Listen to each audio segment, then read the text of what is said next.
Hola a todos nuevamente. El día de hoy vamos a grabar un video para definir algunos conceptos básicos de química y vamos a iniciar con la palabra sustancia. ¿A qué se refiere cuando nos dicen o nos hablan de una sustancia? En el ámbito químico se le asigna el nombre de sustancia a cualquier materia o material. Es decir, la sustancia es todo lo que ocupa un lugar en el espacio como la materia.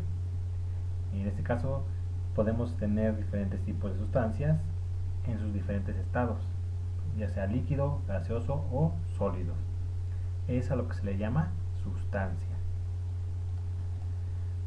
Otro concepto muy importante es el átomo. El átomo es la unidad mínima de toda la materia y su forma esquemática es la que está aquí, donde vamos a tener en el núcleo del átomo lo que es el protón y el neutrón, y en las órbitas, se les llama órbitas a estas partes como negritas, tenemos a los electrones. Recuerden que el electrón tiene carga negativa, el protón es carga positiva y el neutrón no tiene carga, es neutro.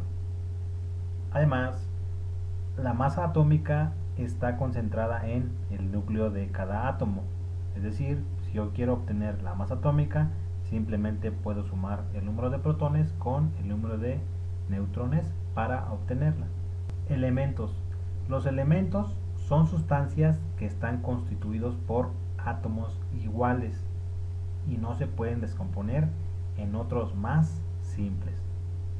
Tenemos, por ejemplo, el mercurio, el oro y el hierro, etc. En resumen, los elementos son todos los que están presentes en la tabla periódica. Y recuerden, como elemento no lo podemos dividir más, es decir, yo ya no puedo fraccionar el mercurio porque es la unidad mínima, es el átomo de mercurio, por lo tanto yo ya no lo puedo fraccionar o dividir más. Ese es el concepto de elemento. Otro concepto muy importante es el de compuestos. Los compuestos están formados por la unión química de dos o más átomos diferentes, los cuales pierden sus propiedades originales y adquieren otras nuevas. Cuando en química les hablen de una unión química, esto significa que es una unión en donde el hombre no interviene de una forma directa. Por ejemplo, tenemos el agua. Yo no puedo descomponer el agua, digamos, de forma manual. Debo de utilizar un proceso químico para poderla descomponer. Es a lo que se le llama unión química, es decir, donde no interviene el hombre. Otro ejemplo puede ser la glucosa. La glucosa tampoco la puedo yo separar, ¿sí? Entonces, todo aquello que esté relacionado con unión química está refiriéndose a los procesos en donde el hombre no interviene de forma directa, es decir, en donde ya están en la naturaleza sin que el hombre haya intervenido. En este caso, el agua. Tenemos un claro ejemplo que es el agua, en donde nosotros no hemos combinado ningún elemento, sin embargo en la naturaleza ya está disponible el agua desde hace siglos. Entonces, ese es el concepto de compuestos. Son aquellos en donde se unen químicamente átomos para formar otro elemento que se va a llamar compuesto. Y como les decía aquí tenemos un ejemplo muy claro. Tenemos dos átomos de hidrógeno más oxígeno y nos va a generar dos moléculas de agua. En este caso, aquí nos define que el hidrógeno y el oxígeno van a perder sus propiedades originales para adquirir otras nuevas, que en este caso es forma líquida, ¿no?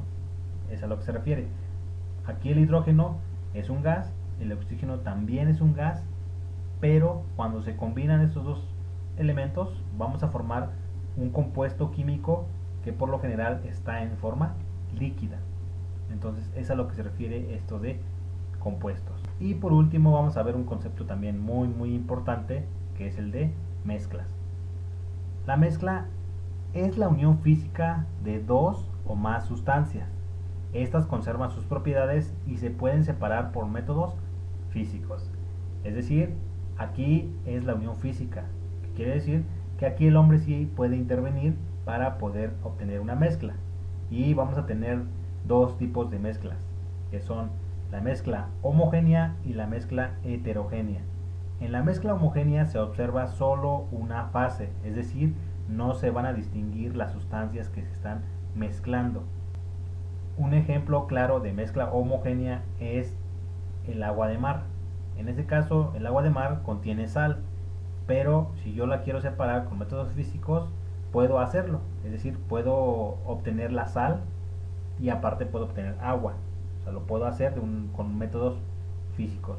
Un ejemplo más claro es el de mezclar agua con alcohol. Al mezclar agua con alcohol, yo no voy a distinguir las fases. Pero también tenemos, por otra parte, las mezclas que son heterogéneas. En las mezclas heterogéneas se van a observar dos o más fases a simple vista. Es muy importante esto, que va a ser a simple vista. Un ejemplo muy claro es el de un cóctel de frutas. Por ejemplo, aquí yo veo todas las sustancias que están componiendo mi mezcla. En este caso se le llama mezcla heterogénea porque yo puedo distinguir cada elemento que lo compone. Y además yo voy a poderlo separar con un método físico, es decir, yo con un tenedor puedo separar los kiwis, las uvas, las sandías y los mangos. O sea, yo los puedo separar con un método físico, que en este caso sería con un tenedor, y sin necesidad de utilizar un método químico. Es a lo que se refiere. Ejemplos clásicos también de mezclas heterogéneas es una ensalada de verduras. Al mezclar agua con aceite se puede distinguir claramente cuál es el agua y cuál es el aceite. Por una diferencia de densidades se puede distinguir. Otro ejemplo sería al mezclar un sólido, por ejemplo unas canicas, vertirlas en un recipiente con agua, se va a distinguir claramente cuál es el agua y cuáles son las canicas. Es a lo que se refiere con mezclas heterogéneas. Recuerden, compuesto es la unión de sustancias pero de una forma química, y mezclas es la unión física de dos o más sustancias. Espero que lo hayan entendido. No se olviden de suscribirse, dejar sus comentarios, sobre todo de estudiar, practicar y compartir. Hasta la próxima. Hola a todos nuevamente. En el presente video vamos a ver dos fenómenos que son físicos y químicos, y así como sus diferencias. El fenómeno físico es el cambio que presentan las sustancias que no modifican su estructura interna, es decir, no cambia su naturaleza. Y el fenómeno químico es el cambio que presentan las sustancias que altera su estructura interna, es el cambio permanente que modifica las propiedades y la naturaleza de la sustancia original. En resumen, el fenómeno físico es aquel que no modifica su estructura interna, mientras que el cambio químico modifica o altera su estructura interna. Vamos a ver estos dos conceptos en pequeños ejemplos y vamos a empezar a analizar el fenómeno físico.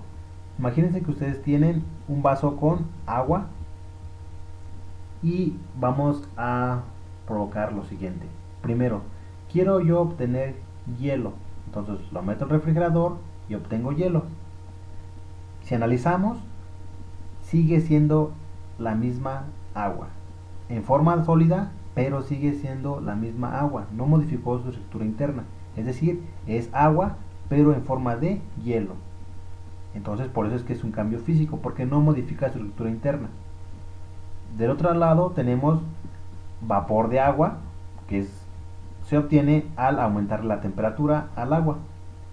Pero nuevamente, si analizamos, en realidad este vapor sigue siendo agua, solo que en forma de gas. Es por eso que los estados de agregación de la materia son fenómenos físicos. Aquí tenemos otro ejemplo en donde se estira una liga y al estirarla, la liga toma una forma más alargada. Sin embargo, al soltarla regresa a su estado original, pero no hemos modificado su estructura interna. La liga estirada sigue siendo la misma liga que con la liga cuando está en su forma original. Aquí tenemos el último ejemplo, que es cuando trituramos una roca.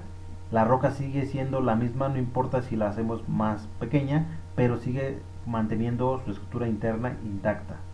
Modificamos la forma de la piedra, pero no su estructura interna. Al final de cuentas sigue siendo piedra. ¿Vale? Esos son los fenómenos físicos, los que no modifican su estructura interna. En esta parte tenemos 4 ejemplos de fenómenos químicos, y como decía en la parte anterior, que los fenómenos químicos son aquellos que modifican la estructura interna de la sustancia o de la materia. En este caso tenemos el primer ejemplo, que es la fermentación de la uva. Aquí, si ustedes se dan cuenta, tenemos pequeños gajos de uva en su forma natural como la conocemos, pero al poco tiempo vamos a obtener vino, es decir, el proceso el que está sometido la uva va a provocar que modifique su estructura interna, y al final ya no va a quedar uva, sino va a quedar vino, ¿sí? Modifican su estructura interna. Aquí también tenemos otro ejemplo, que es la oxidación. Tenemos una serie de trozos de metal, están oxidados. ¿Por qué se oxidan? Porque pierden electrones, es decir, se modifica la estructura interna, por eso es que se oxidan. Este también es un ejemplo clásico de fenómeno químico. En estos dos ejemplos va a estar más claro el fenómeno químico. ¿Por qué?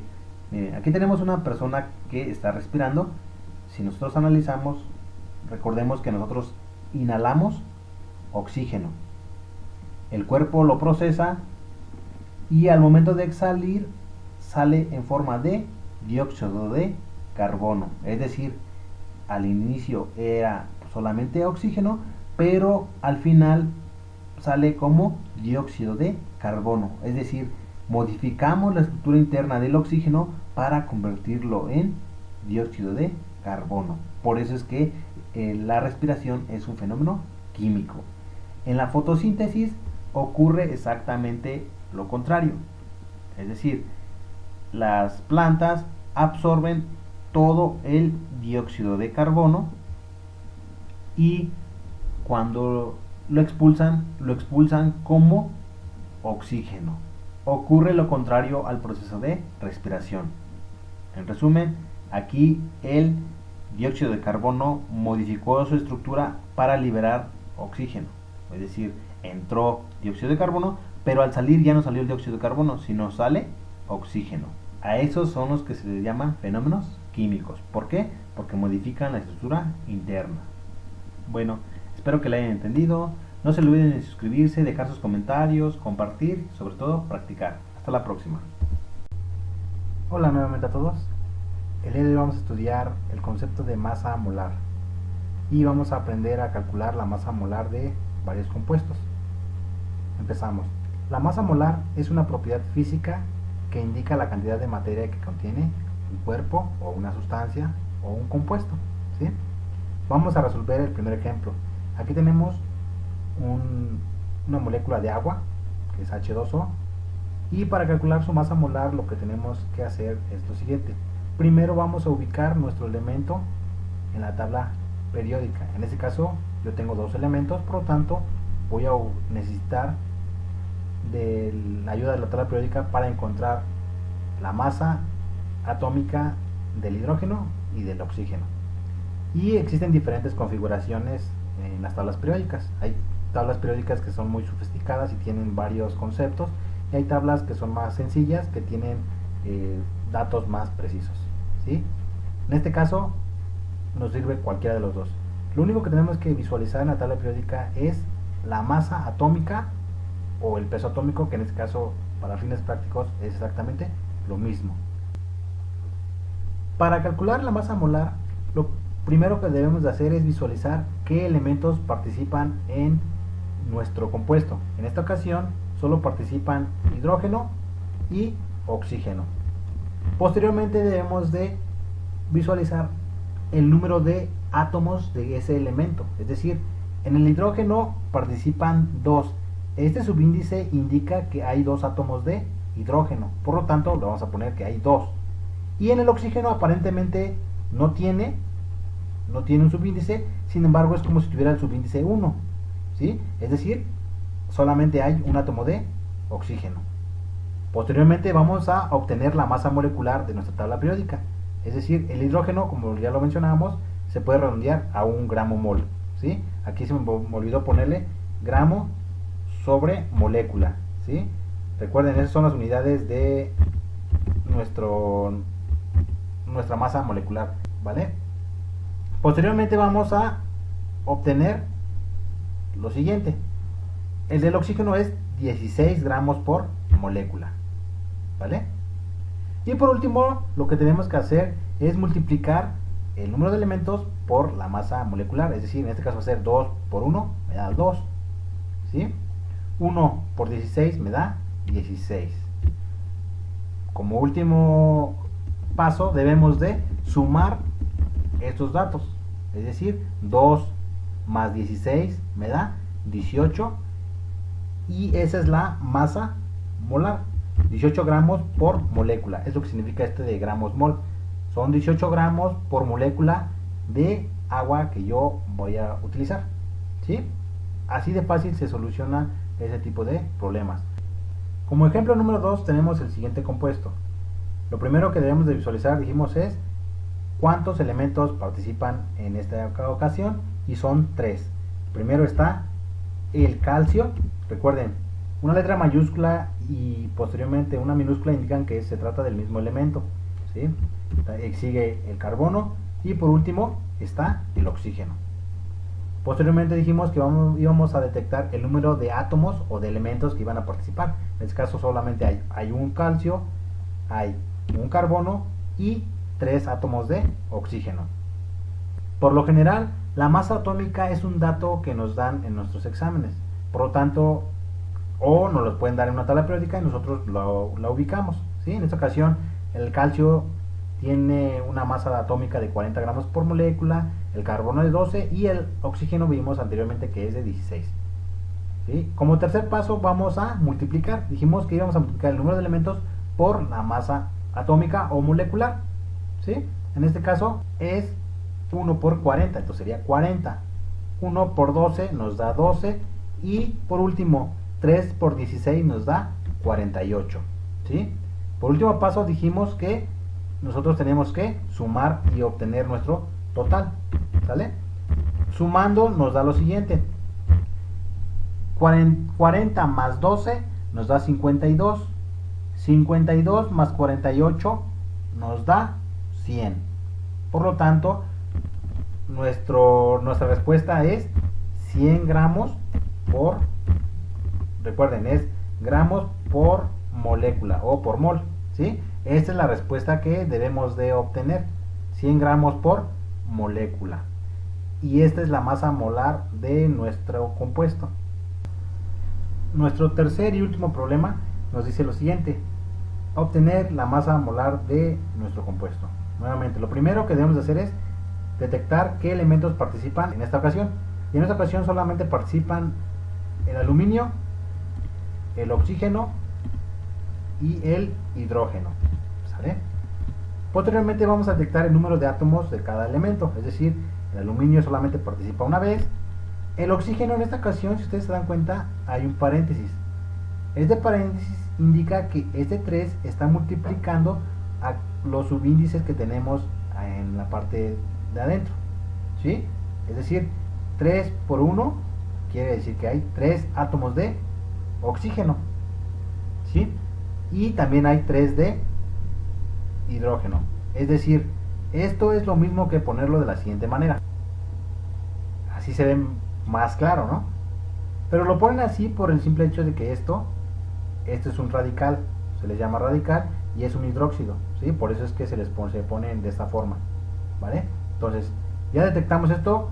La masa atómica yo ya se las puse. Nuevamente, estos son datos que ya vienen en el examen o en una tabla periódica lo pueden detectar, ¿vale? Entonces, nuevamente, para obtener ya el paso final es multiplicar el número de átomos por la masa atómica. En este caso sería 27.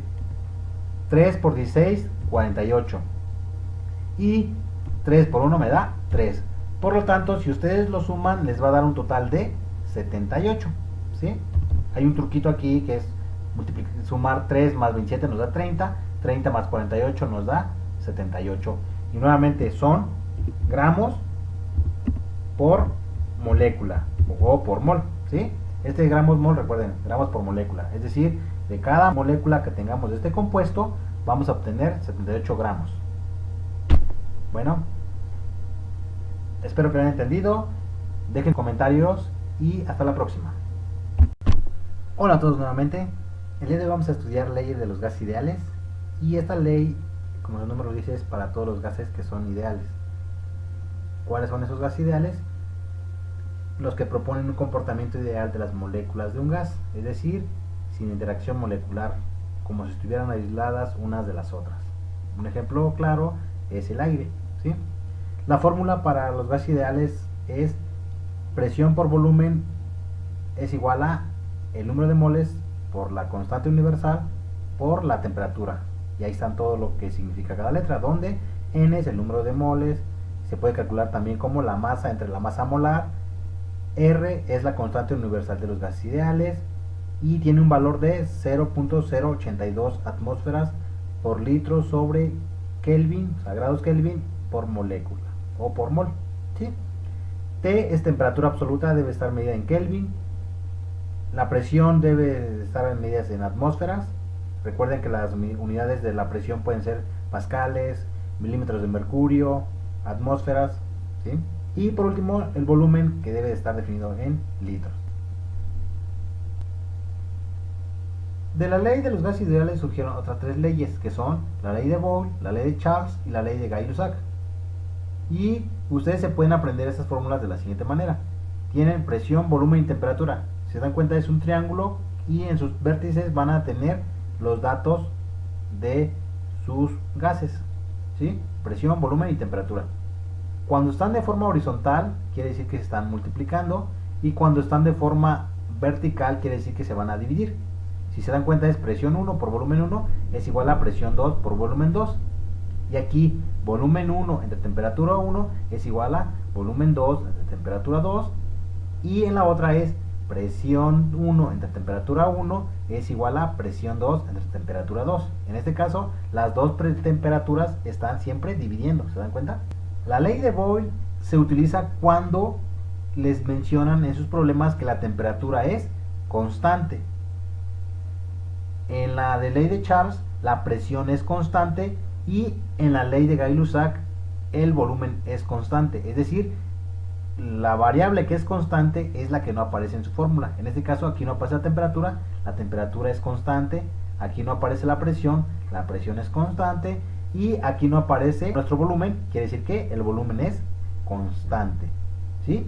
Aquí se los voy a escribir en rojo para que lo tengan en consideración. Vamos a resolver un problemita de cada uno para ver cómo se aplica nuestra fórmula.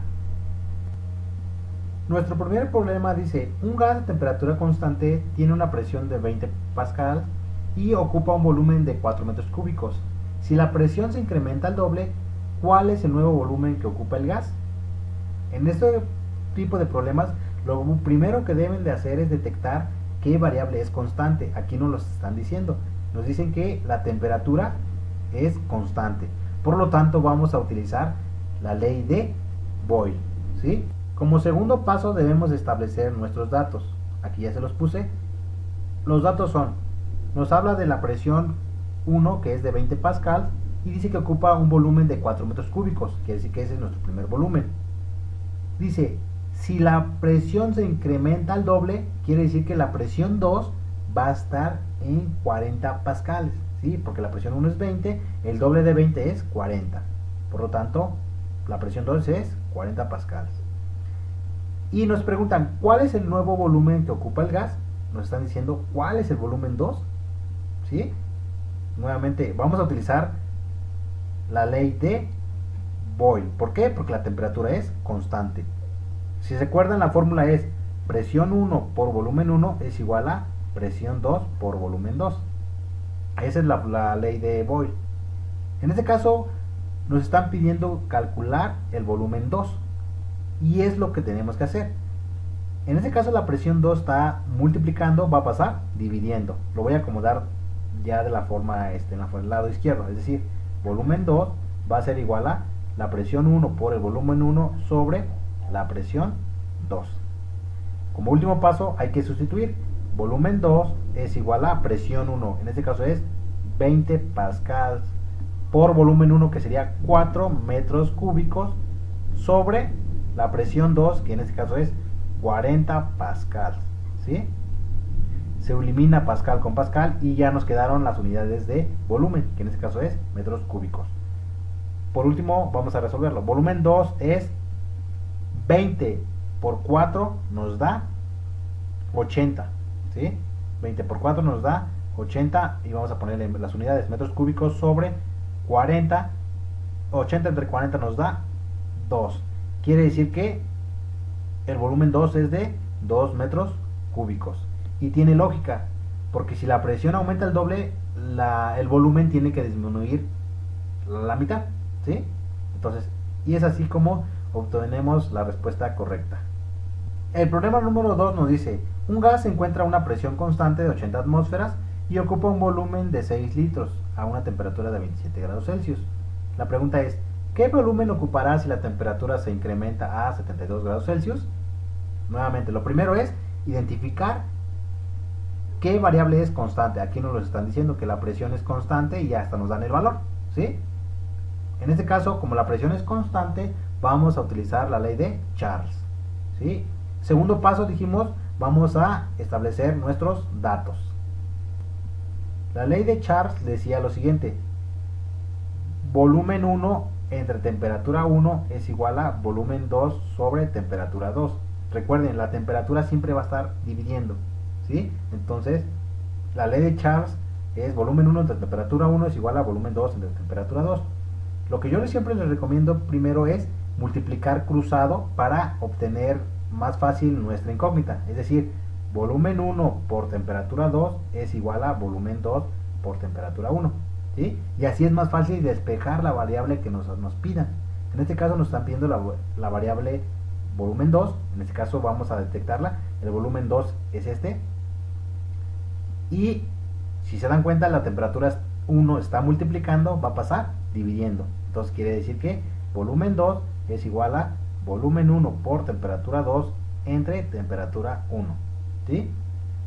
Así se obtiene la respuesta. Ahora, lo único que nos falta es sustituir los valores.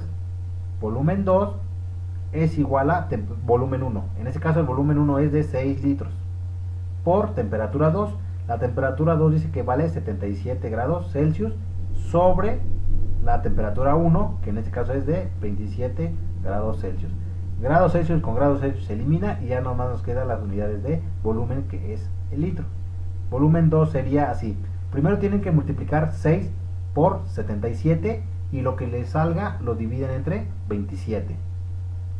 Y les da un total de 17.11 litros. Y esta es la respuesta que estamos buscando.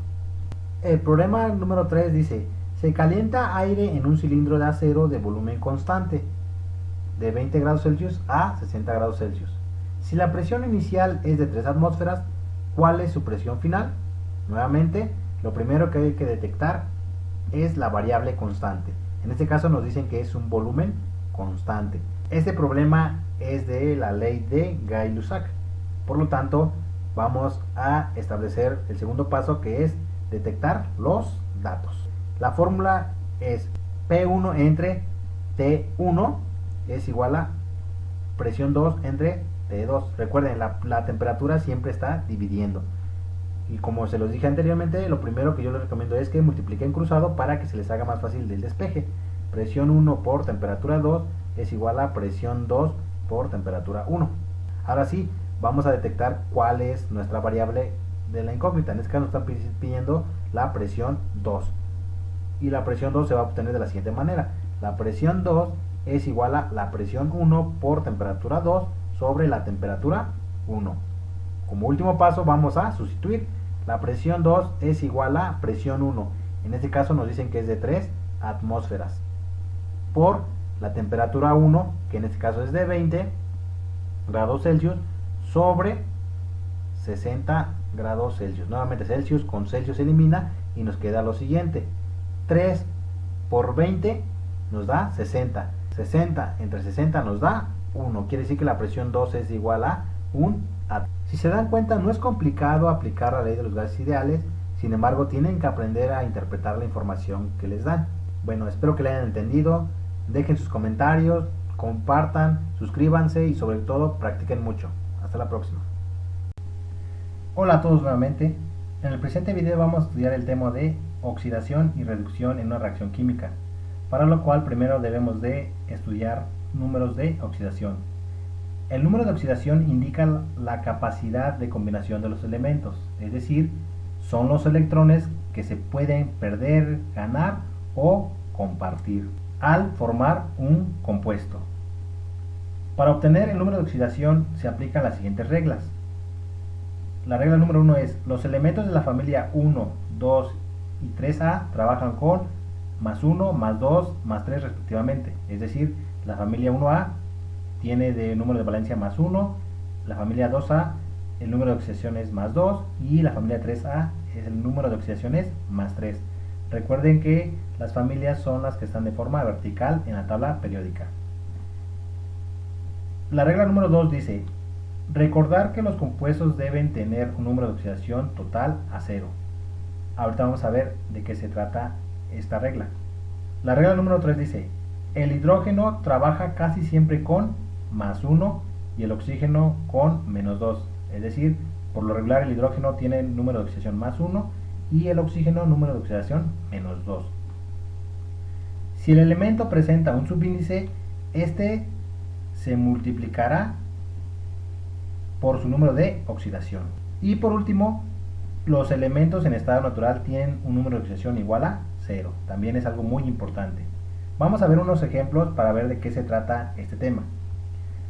Tenemos como primer ejemplo el dióxido de carbono y nos piden obtener los números de oxidación. Para ello vamos a hacer lo siguiente.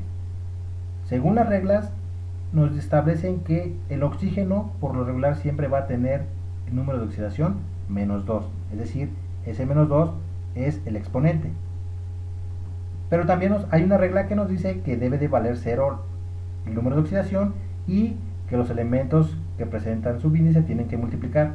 Es decir, para garantizar que la suma de los números de oxidación sea 0, se tiene que hacer lo siguiente. Se tiene que multiplicar el subíndice por el exponente. 2 por menos 2, menos 4. Y deben de garantizar que la suma de la multiplicación de los subíndices con los exponentes me dé 0. Por lo tanto, yo sé que aquí en el subíndice tengo un número 1. Tengo que encontrar un número que multiplicado por 1 me dé 4 para que se elimine este menos 4. En este caso es el 4 positivo. ¿Por qué? 1 por 4 me da más 4. Y menos 4 más 4 me da 0. Es a lo que se refiere la regla número 2. Que los compuestos deben tener un número de oxidación total a 0. El siguiente ejemplo es la molécula del agua. Nuevamente, le ponemos, si gustan, el subíndice y el exponente es menos 2. Y con base en la regla, el hidrógeno también dice que trabaja casi con más 1. Por lo tanto, yo le pongo aquí el más 1. 1 por 2 me da 2. 2 menos 2 me da 0. Y esos son los números de oxidación de la molécula del agua. Menos 2 para el oxígeno y un más 1 para el hidrógeno. Y ahora, ¿para qué nos sirve obtener los números de oxidación? Para saber qué elemento se va a oxidar y qué elemento se va a reducir en una reacción química. Un elemento se oxida cuando pierde electrones, también se le llama agente reductor. Y un elemento se reduce cuando gana electrones y también se le llama agente oxidante. Para resolver estos problemas simplemente tenemos que aplicar las reglas que vimos anteriormente. En una regla decía que un elemento en estado natural tiene como número de oxidación 0, es decir, aquel elemento que se encuentre solo, como en este caso el carbono y el hierro, van a tener como número de oxidación 0. Entonces vamos a ponérselos aquí. El número de oxidación vale 0. Posteriormente debemos de obtener los números de oxidación de los compuestos como hicimos en los ejemplos anteriores.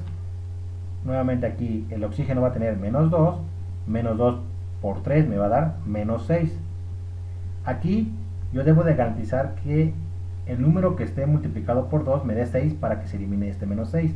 Es decir, 2 por 3 me da 6 positivo, por lo tanto se va a eliminar o va a dar la suma 0. Y estos son los números de oxidación de este compuesto. Para este compuesto vamos a hacer exactamente lo mismo. Le ponemos menos 2 por 2 me da menos 4, y recuerden que aquí hay un subíndice 1, 1, ¿por qué número me da más 4? Para que se elimine este menos 4 por el 4 positivo. Es decir, aquí va a ir el 4 y nos va a dar 0. Posteriormente vamos a identificar qué elemento sufrió algún efecto cuando pasó la línea de reacción. En este caso, el hierro tenía número de oxidación más 3 y cuando reaccionó cambió a 0. Por lo tanto, sufrió algún efecto y se hace lo siguiente. Van a poner que el fierro antes de reaccionar tenía el exponente más 3 y cuando reaccionó quedó con 0 de número de oxidación. El oxígeno aquí tiene menos 2 y aquí tiene menos 2, por lo tanto no sufrió ningún daño. Pero el carbono aquí de 0 pasó a más 4, por lo tanto también el carbono sufrió algún efecto, por lo tanto se pone también. Y aquí podemos identificar qué elemento se va a oxidar y qué elemento se va a reducir. Si leemos otra vez, un elemento se oxida cuando pierde electrones, es decir, cuando se vuelve más positivo. Para entender esto vamos a apoyarnos con un esquema que nos va a permitir identificar mejor qué elemento se va a oxidar y qué elemento se va a reducir. Recuerden, se oxida cuando pierden electrones, cuando se van hacia la derecha. ¿Quiénes se van a la derecha? Los elementos, es decir, ustedes simplemente van a ubicar los números que tienen como exponentes en la recta numérica. Si ustedes se dan cuenta, aquí tengo el más 3, es este, y aquí está el 0. Entonces quiere decir que de 3 pasó a 0, por lo tanto se fue a la izquierda y ese elemento se reduce. Hacemos lo mismo con el otro elemento. Tenemos que está en la parte del 0 aquí y terminó en más 4, por lo tanto se fue a la derecha y ese elemento se oxida. Y es así como ustedes se van a dar cuenta qué elemento se reduce y qué elemento se oxida.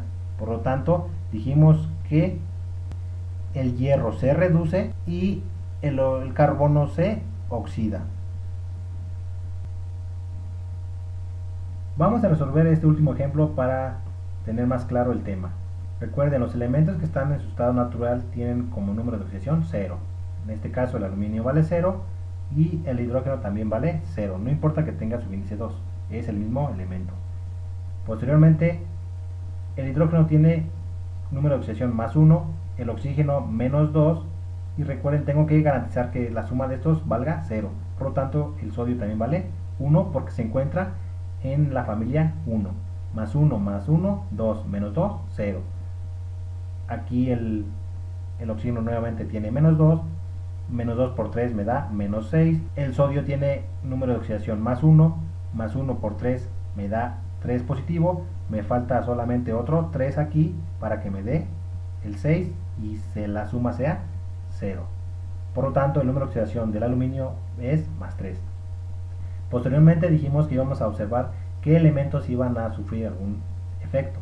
En este caso, el aluminio de 0 pasó a aluminio 3. Por lo tanto, el aluminio 0 pasó a aluminio más 3.